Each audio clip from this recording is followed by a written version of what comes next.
This week I went out to my local games workshop Warhammer store and I played my very first game of Age of Sigmar. I was very lucky to have a kind and patient opponent that helped me learn the rules of the game. So in this video we're going to talk about how the match went and what I learned. So I actually made a video about preparing for my first match and you can go back and check that out if you want, but the summary is that I had a 1K cities list ready to play. I had a brief, loose idea of what I wanted to do, the synergies that I wanted to exploit, and I had made a cheat sheet that was able to kind of guide me through the process of the game and when I might proc certain abilities or spells or different things like that. I also went to my local craft store and I bought a case to carry all of my miniatures and got an insert that would carry all of my wargaming supplies. So with all of that done, I headed off to the Warhammer store and everybody there was super nice. It was really great. There was already 4 games in progress. When I arrived, there was 2 40k games and 2 Age of Sigmar games, and I was able to talk to all of the Age of Sigmar players and watch a full game, which was very helpful because it kind of solidified some of the rules that I was unsure of and just gave me an idea of how people were moving things, how combat progressed, and other things like that. I talked to the Warhammer employee that was there and they were incredibly helpful and very, very nice. And they actually asked my opponent for me, hey, would you like to play this guy? It's his first game. And they said yes. And I was super grateful for that because I was very nervous and I wasn't sure who I should ask and, you know, what to say. So that made the whole process a lot smoother. As I said, my opponent was super nice and we chose a very simple battle plan. We got set up on the table and off we went. He had 1-drop deployment, so he put down everything and then I was able to deploy however I wanted, and that was a super interesting experience. So I'll bring up the image of what the deployment looked like. It was just a straight map with 3 objectives across the middle, and I set up my shooting all to the left side. I had my steel helms in the middle with the Alchemite Warforger to give them orders and cast blazing weapons on them, and then I had cavalry just off the screen on the right side there.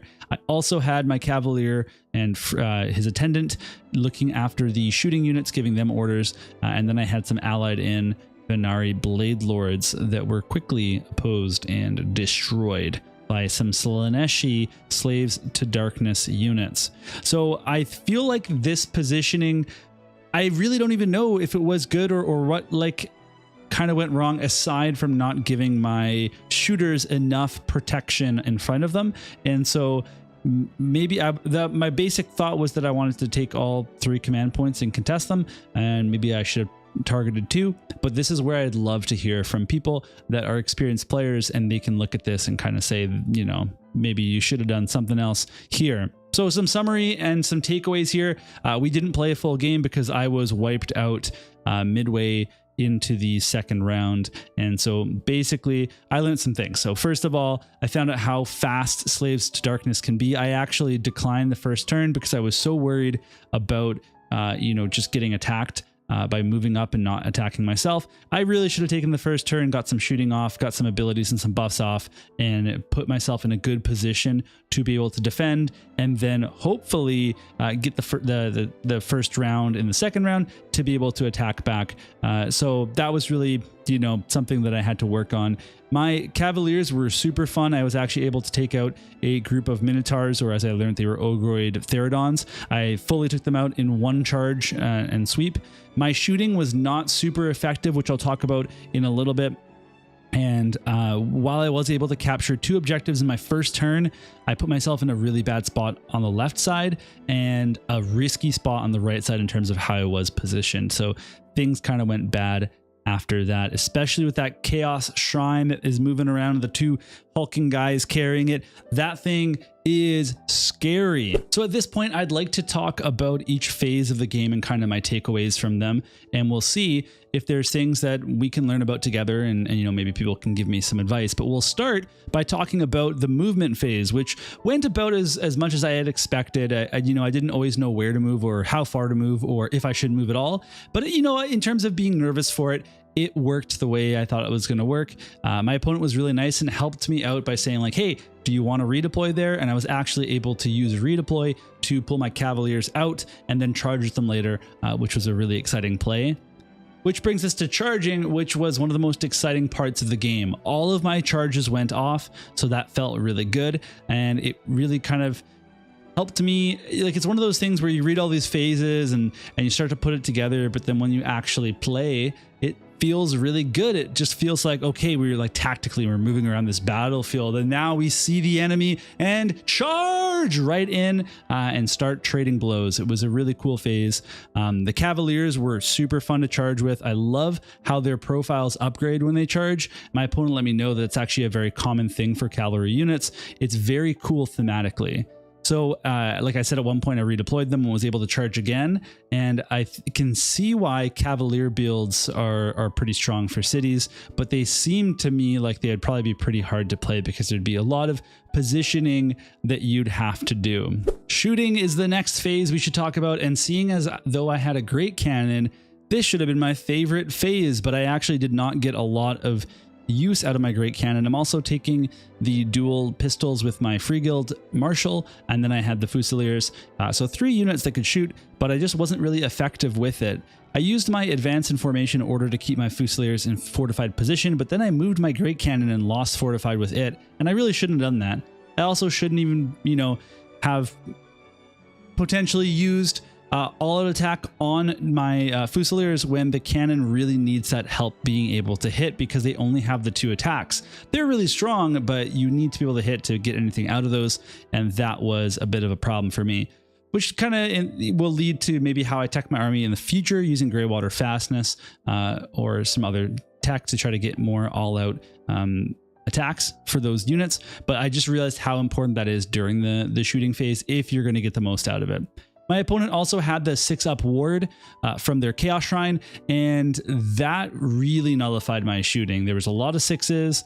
You know, I didn't hit a lot, but when I did, a lot of those attacks actually got nullified at the ward stage, which is how ward works. So it was kind of a bummer, but you know, that is what it is.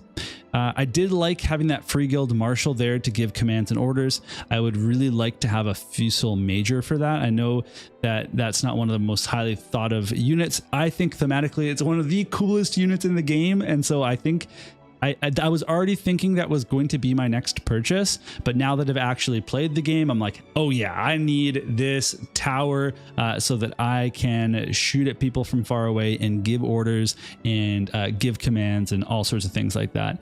I need to remember that unit champions can give commands, because that's something that my opponent had to keep reminding me, and I just kind of felt like, oh, I can only give like orders and heroic actions, you know, with my leaders. I can only give commands with them, but no, the unit champions can give commands, and as a new player, that was really important for me to remember. Then we have the combat phase, and there's so much depth in here. I really enjoyed it. So this is again something that I read the rules extensively before playing, but I still didn't have a good read on how combat would work. And you know, I just basically realized it's super fun to play this game of deciding who needs to attack first and why, and you know, who do I not want to attack from them.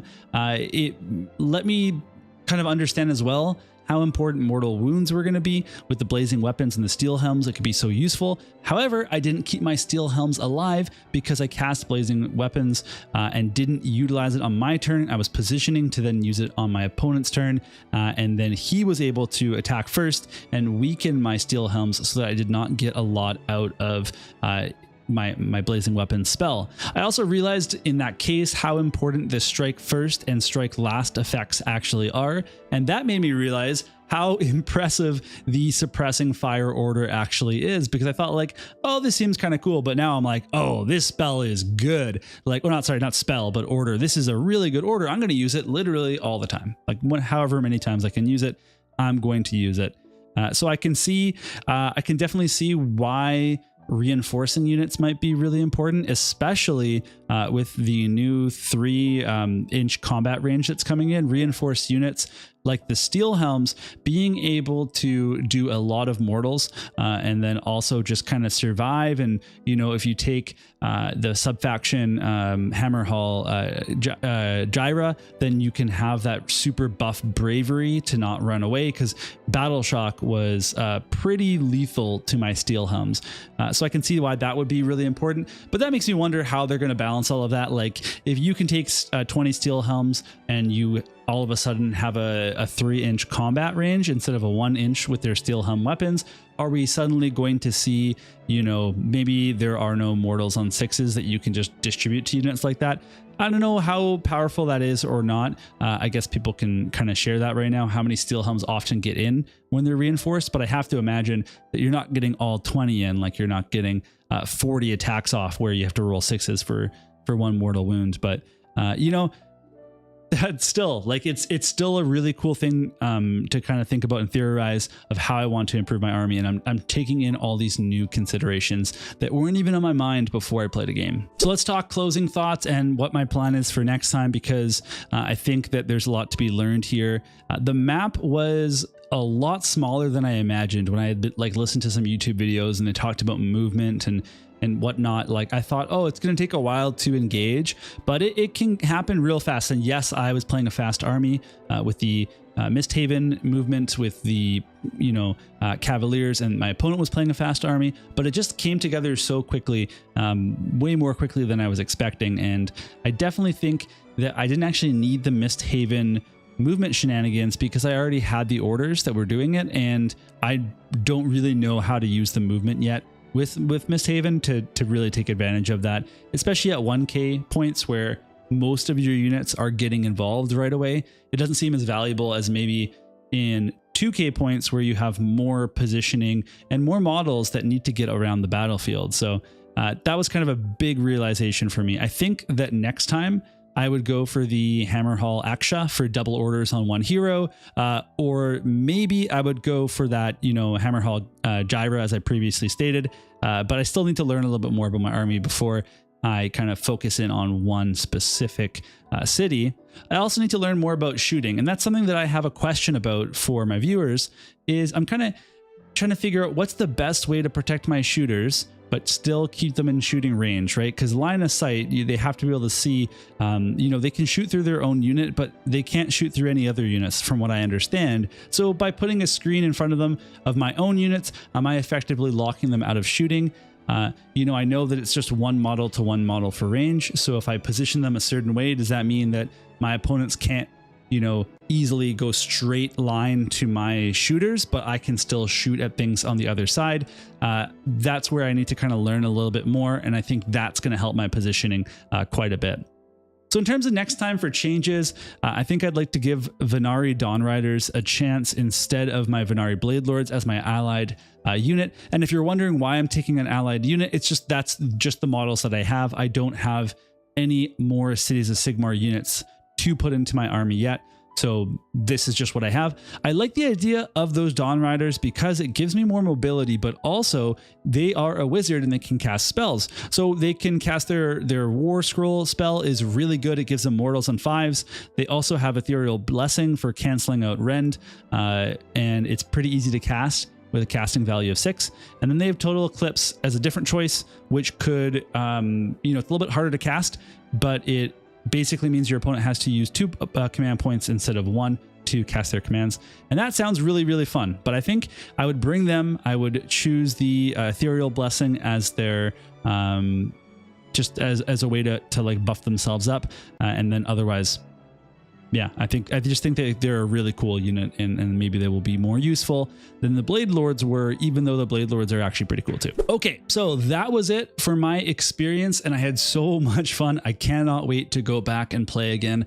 I'll be heading out there next week to hopefully get another match in on their open play day, and hopefully there's some Age of Sigmar players there. But otherwise, I want to hear from all of you. What did you think about my strategy? And I want to know about your games, any recent games that you've played, any recent victories or maybe defeats. I don't know. Share your wisdom with me and your own learning and experiences, and we'll all get better as players. Okay, that's it. We'll see you all again in the next video.